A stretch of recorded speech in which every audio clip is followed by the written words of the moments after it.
Dorothy. You have a seat right here. And Angela, is Angela going to speak? No. Right here. Right Dorothy? here. Okay. How they going to talk to you over there? Dorothy is going to speak. I've got 2 cards for comments. Mr. Hargrove? Yes. What's your full name, DOC number, and date of birth, please? John Lee Hargrove III. My DOC number is 401473. I was born August the 4th, 1975. Okay, and you're serving a 35-year sentence for armed robbery. On March the 5th, 1998, William Harper was robbed of $4,971.19 in cash as he was returning from cashing payroll for his company, National Electric and Motor Supply and Service. One of the applicants, co-defendants, pointed his semi-automatic pistol at Mr. Harper, demanding the money back. The robber fled to an awaiting van, with the applicant being one of the passengers. The applicant and other 2 co-defendants were stopped by Baton Rouge City Police, and all 3 were charged with armed robbery. The applicant was tried and found guilty and sentenced to 35 years to Department of Correction without the benefit of probation, parole, or suspension of sentence on October the 16th, 1998. Your case has been assigned to Mr. Hathaway. Yes, Mr. Hargrove, thank you, Mr. Chairman. If you will, tell me how this occurred, where the place you worked at, then you went back and armed robbery where you robbed. Tell me what happened, who planned, what went on with that. Well, I told my 2 friends about it, and they didn't know anything about it at first. I just was talking about how to do, how the boss brings the money back, and stupid decision. Wasn't thinking about responsibility. I didn't know how to handle responsibility at that time, so we went there, and one of my partners, they snatched the bag from him, ran back. We was waiting and waiting until he got back in the van. We came out to the store, got in the van, pulled off, and a man followed us on his cell phone and called it in, and we was arrested at the point right there the same day. And basically that's what happened that day with that crime. Stupid decision. Very, very sorry for that. I've been thinking about that for a long time, and I just want a chance to, be somebody, to make a difference, to be a better person, to show people, family and friends, so they can be proud of me. Something, that they could be proud of instead of a disgrace. A chance to be a better person, to be somebody. That was the first arrest. You never have been arrested before, had you? No, sir. Never been arrested. And you work for Mr. Harper, that his business, Hemsco, is that correct? Yes, sir. I read in the report here where Mr. Harper stated that he was part of the subject earned release. If he has done all right and learned a lesson. Mr. Harper stated the subject worked for him and knew him pretty well. Mr. Harper stated the subject was a good boy and came from a good family, just got caught up with the wrong bunch. Mr. Harper stated that when the subject worked for him, that's because he was an upstanding worker. So the guy that you worked for was real supportive of you. You didn't actually have the gun. It was someone else that came. You were just in the van. Is that correct? Yes, sir. And what have you been doing since you've been incarcerated to improve yourself? Well, I took a couple of self-help programs. The one that I thought really was beneficial for me, to open my mind up, to give me conscious of, the good things that I could do, good things I have done. It was better for me to be conscious of it, on why I do certain things that's good or positive, because I think that's important, that not only do you do something good, but you have the conscious mind of why you did it and why you shouldn't do it. And so I've took up a little JSEP, that's a little school trade. I couldn't take up too many trades at Hunt's Correctional Center because they didn't have any trades for long-termers, but the trades they did have for long-termers, I tried to, indulge in many that I could. Mr. Harper has stated, I think, that if you were to be released, that he would hire you back again. Are you aware of that? No, sir, I'm not.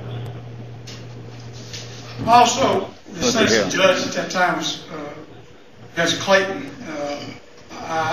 Judge Clayton has also wrote a letter to the pardon board regarding the opinion of clemency. He advised he was happy to find out the subject applied for clemency, and he has no qualms you get a reduction in your sentence or commutation sentence. Having known Mr. Clayton, I've known Mr. Clayton for some years. I know his ability to prosecute. I know how he stands on crime. For him to send a letter impressed me. I think by him doing that he sees some good in you, and that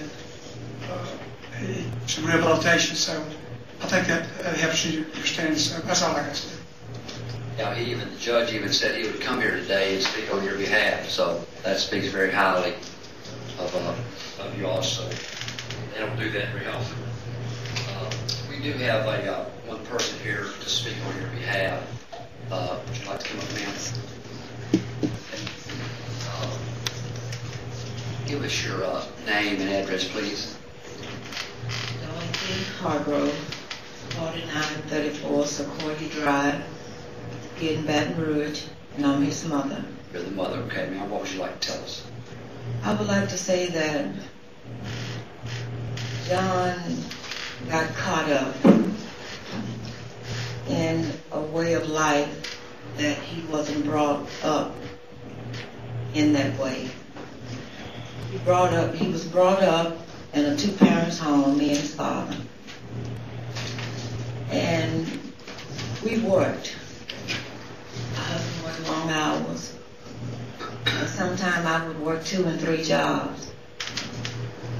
And during that time, John thought that it wasn't love for him at home.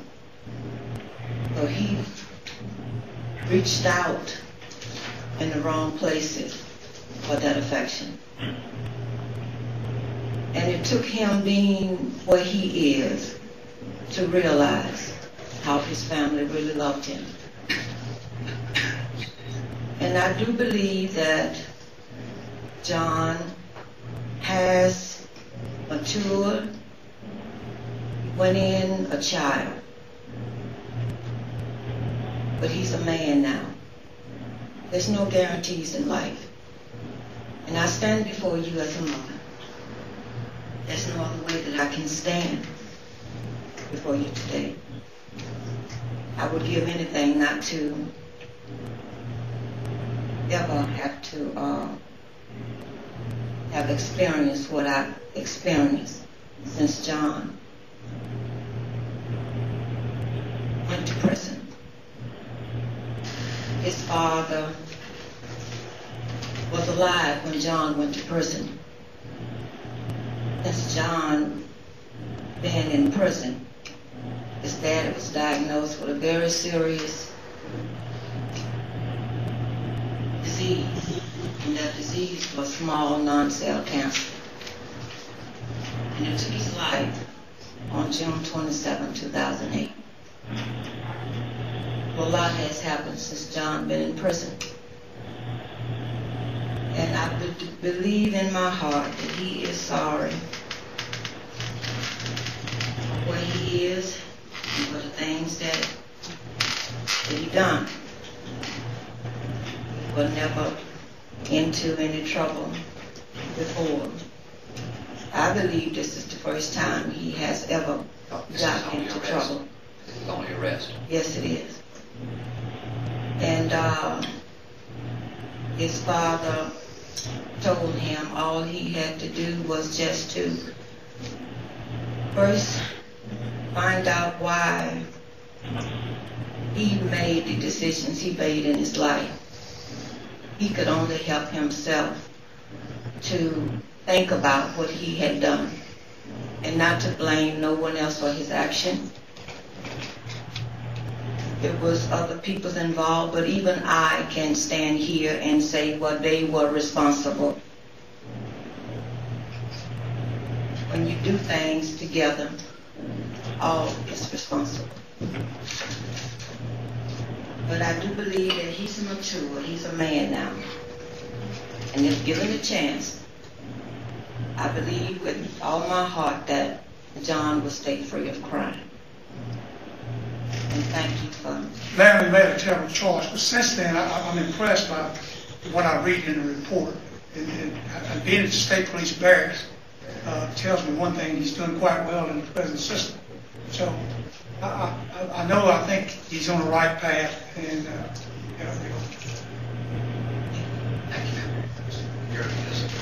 Yes, I do. I have two cards. The first card is from Angela Hargrove.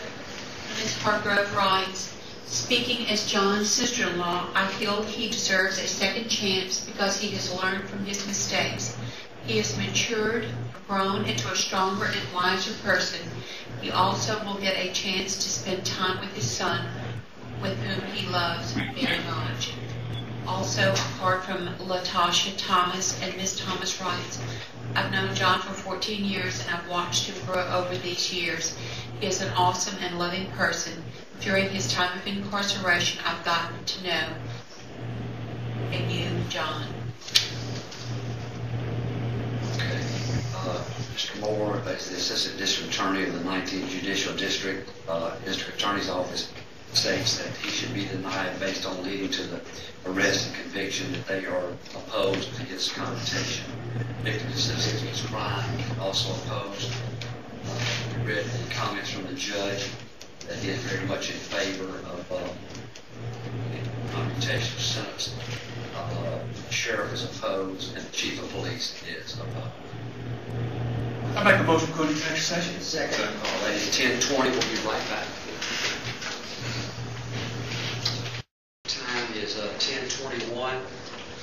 Ready to vote? Ready.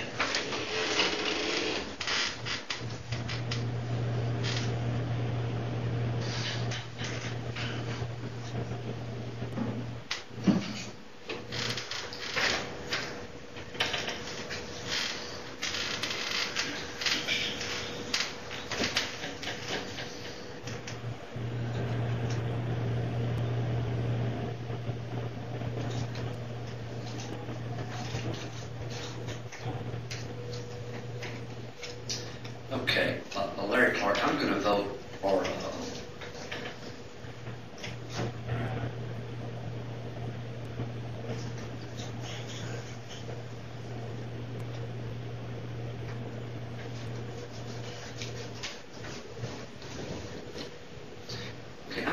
for immediate PD date of 6/23/09. The reasons are minor past criminal record, his conduct and other improvement. And I wrote under other, this is his only arrest. He's a first offender. And also the sentencing judge regrets in his letter to us for such a harsh sentence. One of the co-defendants only got 15 years. They gave him 35, and he has no PD date. He does not get out until 2027. So I'm not going to vote to give him immediate PD.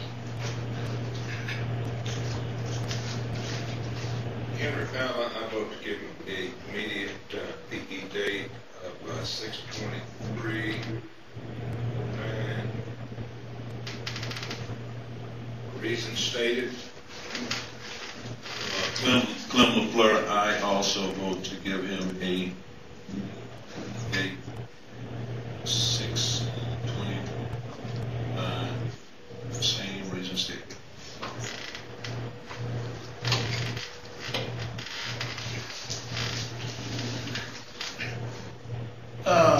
Pop that away. I vote to give him a meeting date at 6/23.